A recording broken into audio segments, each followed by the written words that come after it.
Insights with Terri Ep.195, a weekly look through the eyes of predictive astrologer Terri Ep.195. Here's Terri. Hi everyone, this is Terri, and you're listening to Insights with Terri Ep.195. Thank you for joining me to explore together the week of November the 17th through the 24th, 2024. Our year is ending. It'll be interesting to watch 2025 and what's going to be in store for us, let's say.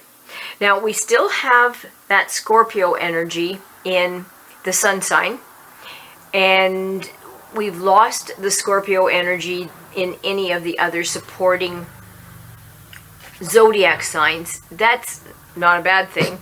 It'll help us balance some of the intense. Oh, wow, it's really late at night for a motorcycle to go by that loud. I hope that didn't bother you too much. I'm finding noise pollution pretty interesting way out here in the country. It's not like it used to be.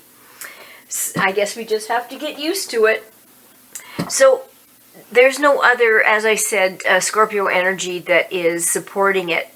So we don't want to lose it completely, because it's about reality. It's about having the courage to look at things the way they really are, not the way we want them to be, not the way we wish they would be, but the way they really are. And then it gives us the tools, if we're interested, in working with it from the point of reality.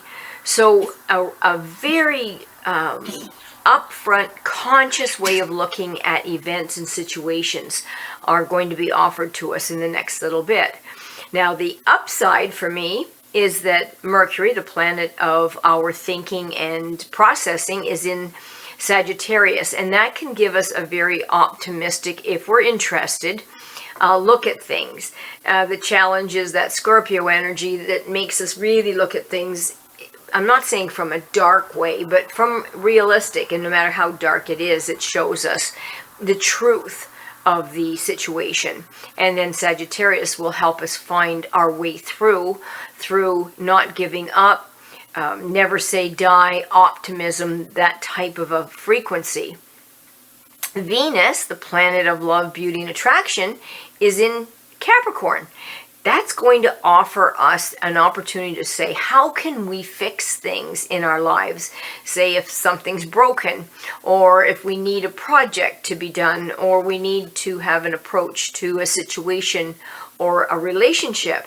It'll give us an organizational bent on how can we approach this and make this work for everybody and everything. So it's a really good energy field to allow us to sort things out.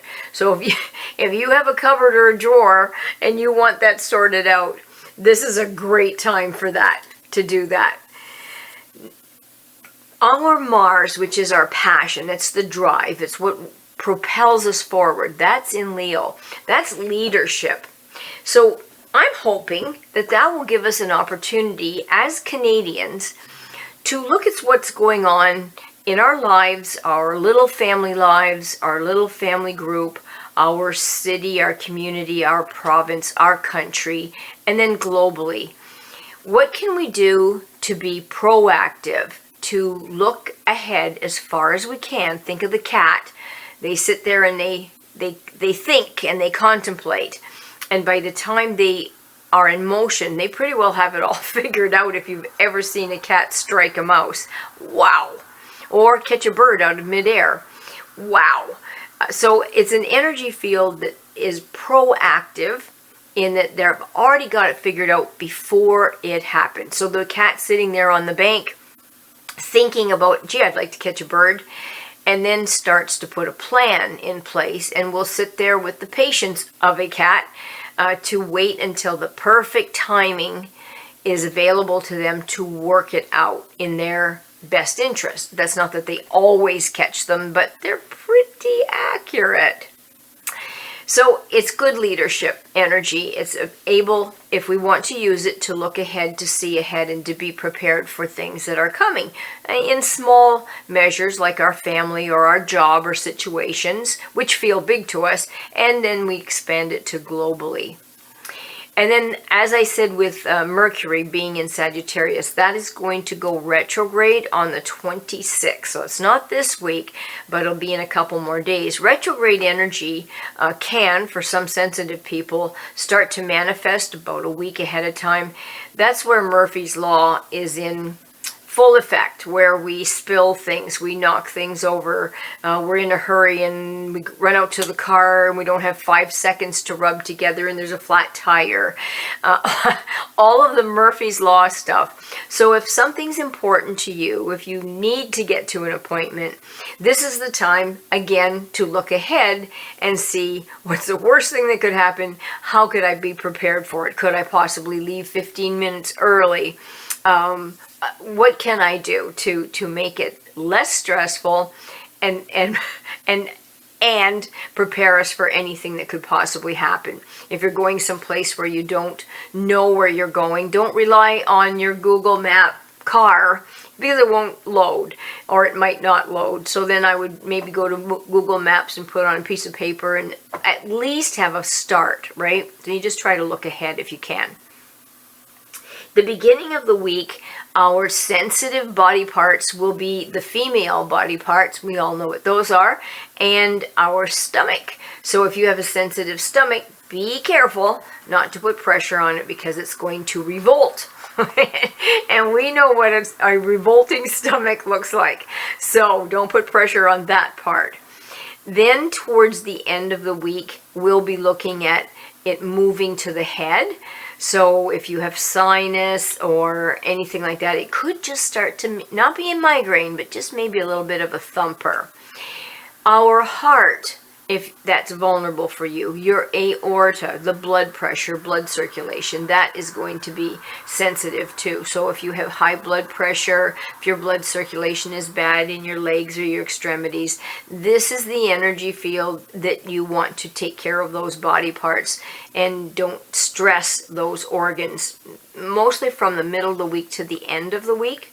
Then as we move at the end of the week towards the beginning of next week, our pancreas, small intestine, and digestive tract will be the vulnerable parts of our body. So just do whatever you can to make those little babies happy. Try to avoid fatty foods, oils, things of that nature, because pancreas do not like that. And even look at our animals as well. If you have a dog that's sensitive to fats, this isn't the time to push it. If you have digestive issues with your parrot, your cat, your dog, your children, this is not the time to push it. So be as aware of your pets, because they can't talk to you as you are for yourself. The number that was given to us in cooperation with where the planets are right now is the number 9. And that's an idealist type of energy field. So I'm going to use politics as an example. I hear people explaining why Trump acts the way he does and makes excuses for behaviors that he does or choices that he's making. That, I would say, is naive idealism, or burying your head in the sand, not looking at the facts for what they are or what they will be. So we're in an idealistic type of energy field, which is wonderful if we can combine it with the realism of Scorpio. An idealistic approach towards something that isn't based in fact or even history. If you look at history, how the Depression happened, if you look at how the Depression happened, if you wanted to do some digging, and I hope some of you do, it started with tariffs. There were countries, won't name them, that started to heavily tax other countries, which then created a high amount of money that those people had to pay, because the end user is the one that gets stuck with it.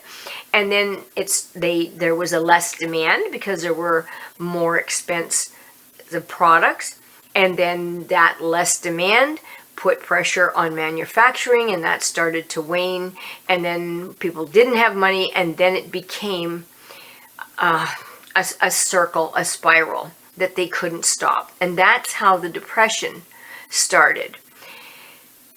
I don't have to say any more than that. Just look at things around us right now and try to sort that out for yourself. So idealism can get us into trouble, but it can also help us look at things in a positive way and maybe stretch ourselves towards a good approach to say, well, we could do this. This would be a good goal. And to make our surroundings a little bit better for ourselves if we have that creative tendency.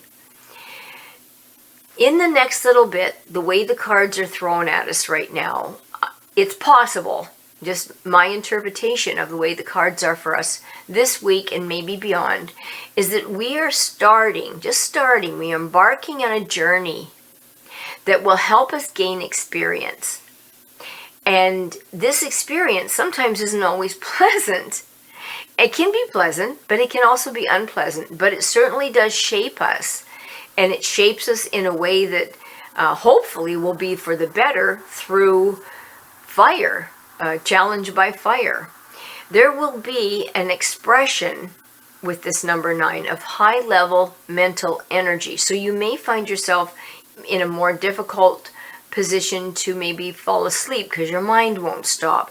Hard to concentrate because your mind won't stop. So if you have that high level of mental energy, if you have spent some time learning how to meditate or listening to some of those calming sounds, whatever you can do to calm the mind. I start to turn my radio on. My daughter-in-law and my son gave me one of those little tiny portable speakers, and I carry it around with me, and I listen to music, and my parents are dancing, and we're cleaning cages, and they're dancing and screaming, and I'm dancing and singing. I guess they call it screaming. So it's just fun. It's just something that we can enjoy if we choose to do that. And that high level of mental energy, you're going to need to diffuse it every once in a while. It'll allow us with number 9 and where the planets are to become more devoted to our goals. So if we have to have our goals, we have to know what our goals are, and to become more sensitive. And in that sensitivity, a little bit more courageous, and to take on responsibility. They may be able to help us realize the depth of our wisdom. And you know, there are times where little kids will say to me something, I think, oh my goodness, where did that come from? You little spirit, you. The depth of the wisdom of the innocent and the young.